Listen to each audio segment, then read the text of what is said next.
Je veux devenir plus tard un animateur de radio.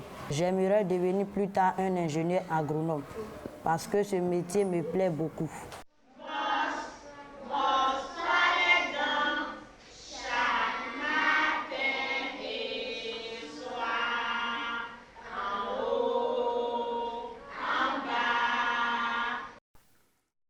Depuis la rentrée scolaire 2013-2014, le système éducatif ivoirien développe dans le cadre de son programme Éducation pour tous une action d'immersion des enfants handicapés dans les écoles ordinaires. Il s'agit de promouvoir le droit des enfants handicapés à une éducation inclusive de qualité dans les communautés où ils vivent. L'éducation des enfants handicapés a commencé depuis 1974 par la création de deux grands établissements que nous avons. Celui chargé des enfants handicapés auditifs, D6, et celui chargé des enfants handicapés visuels, d'INIPA. Ces deux structures se trouvent à Yopougon. Donc ce sont ces deux structures qui étaient chargées à l'origine de s'occuper de l'éducation des personnes en situation de handicap. Donc vous comprenez que c'était un procédé spécialisé. Cette politique a vite connu ses limites. En fait, il faut favoriser l'éducation inclusive en Côte d'Ivoire pour donner la chance à tous les enfants de Côte d'Ivoire. Comme le dit notre constitution, tous les enfants ont droit à l'éducation. L'avantage avec l'école inclusive, c'est que ces enfants handicapés sont avec les autres enfants dits normaux. Et là, ils se sentent utiles. Et ça fait du bien de savoir que malgré leur handicap, ils peuvent être comme les autres enfants. Qui voit quoi encore? On regarde l'image. On regarde. Oui, t'as dit. L'éducation nationale sur les enfants et adolescents handicapés en dehors de l'école en Côte d'Ivoire, réalisée en 2017 par l'École nationale supérieure de la statistique et de l'économie appliquée ENSEA, avec l'appui de l'UNICEF pour le compte du ministère de l'Éducation, montre qu'au moins 48 000 enfants handicapés n'ont pas accès à l'éducation du fait de multiples barrières constituant un frein à leur insertion dans les écoles classiques. Ce projet prend en compte tous les enfants dans leur globalité. C'est ça qui est notre espoir. Et nous souhaitons vraiment que tout le monde s'implique. Surtout tous les ministères concernés travaillent en synergie. Ce sont des enfants qui ont des besoins spécifiques. La décision d'envoyer ces enfants à l'école doit venir d'abord d'eux. C'est vrai qu'on a fait plusieurs sensibilisations. Depuis, ça fait maintenant près d'1 an, on est dans les sensibilisations. C'est passé les différentes radios de proximité, mais même dans les lieux de culte, l'information est passée. Les enfants parlent de la paix. Si elle n'entend pas, ou bien si elle ne sait pas lire et écrire, elle ne peut pas me dire.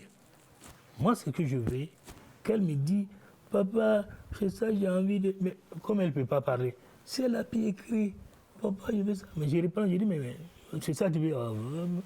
Allez, la donne, chercher ça pour elle. Voilà.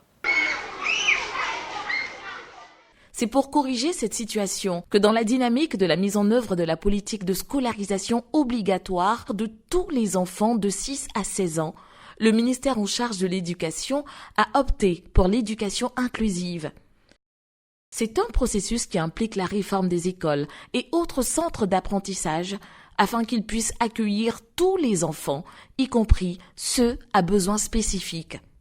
Nous préparons les enfants pour s'insérer dans l'école, dans le projet d'éducation inclusive.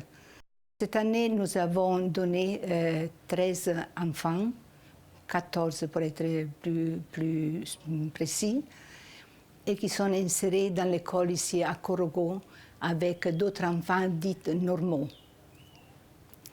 Cette action d'immersion cible particulièrement les enfants handicapés moteurs et sensoriels, malentendants et ou sourds, non-voyants, albinos et de petite taille. Le fait que la société nous rejette par la stigmatisation et la marginalisation, sans parler aussi des cruautés qui sont à l'égard des personnes vivant avec l'albinisme, puisque une partie de leur corps sont souvent utilisés pour des rituels de sorcellerie.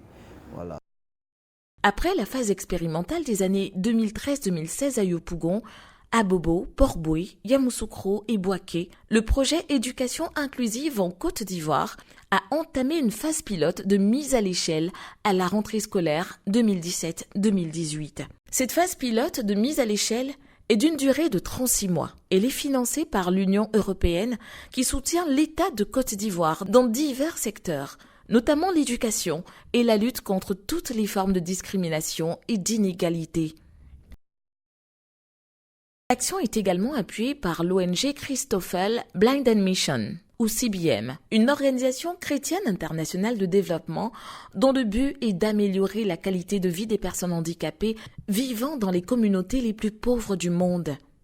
Elle est mise en œuvre par l'ONG Société sans barrières Côte d'Ivoire, SWBCI, en partenariat avec 3 ministères techniques que sont le ministère de l'Éducation nationale, de l'enseignement technique et de la formation professionnelle, le ministère de l'Emploi et de la Protection sociale et le ministère de la Femme, de la Famille et de l'Enfant. Suggéré en 2013 par l'ONG Société sans barrières Côte d'Ivoire au ministère de l'Éducation nationale, de l'enseignement technique et de la formation professionnelle, le projet Éducation inclusive est aujourd'hui une réalité grâce à la synergie d'action entre les différentes parties prenantes, tant au niveau central que régional. Aujourd'hui, pour véritablement réaliser les droits de ces enfants, leur permettre d'aller jusqu'à terme, c'est la consolidation des liens entre les différentes structures existantes qui travaillent donc en faveur de ces enfants-là.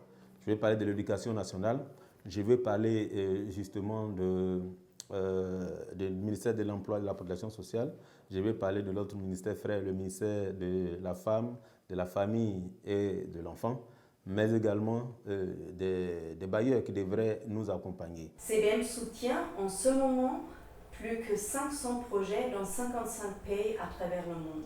Les personnes en situation d'un handicap sont un groupe vulnérable dans le monde. C'est pourquoi CBM est engagé dans la promotion des personnes en situation de handicap dans le pays en développement. 500 enfants en situation de handicap vont être accueillis dans 15 écoles qui vont devenir inclusives. Et ça, c'est un résultat à la fois pour ces 500 enfants, mais aussi pour les 500 familles, et puis aussi pour les 15 écoles dans lesquelles ils vont apprendre à vivre, à adapter l'univers scolaire et à l'inclusivité et à ces types de besoins.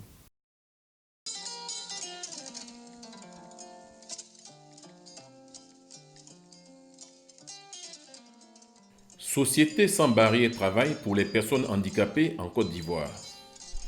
Son objectif est de promouvoir les droits des personnes handicapées dans les 4 domaines suivants: l'éducation, la formation professionnelle, la santé et l'emploi.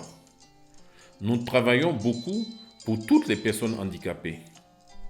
Nos actions se focalisent notamment sur les personnes sourdes, les personnes aveugles et également les personnes en situation de handicap. Nous travaillons beaucoup au plaidoyer pour les droits de l'homme en relation avec la Convention internationale relative aux droits des personnes handicapées.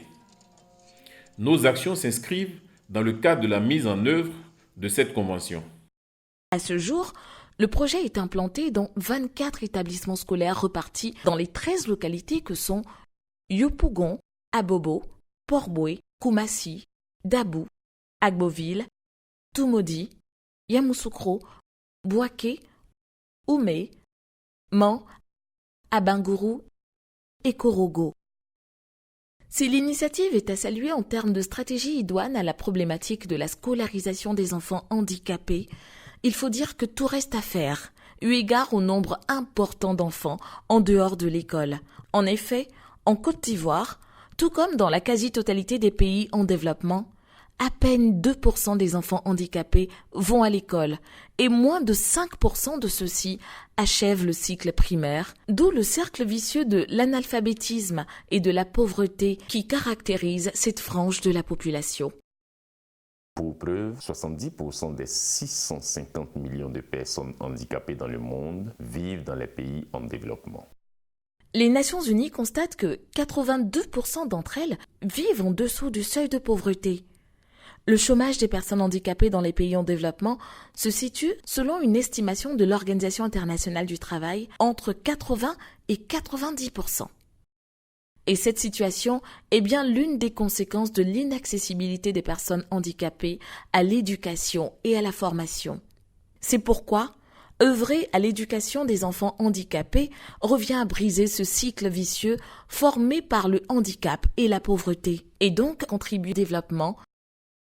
Depuis que nous avons commencé l'expérience, les résultats des enfants sont en réalité notre premier motif d'encouragement et de satisfaction. Les enfants ont des résultats identiques. On ne va pas dire meilleurs, mais ils ont des résultats identiques à tous les autres enfants. Dans le cadre du présent projet, il s'agit d'ici 2020 de permettre à 500 enfants handicapés d'accéder à l'éducation dans au moins 15 écoles primaires ordinaires à travers une approche inclusive. Pour ce faire, au moins 150 enseignants du primaire et 36 travailleurs sociaux seront formés pour l'encadrement des enfants handicapés, notamment sensoriels, en milieu scolaire ordinaire.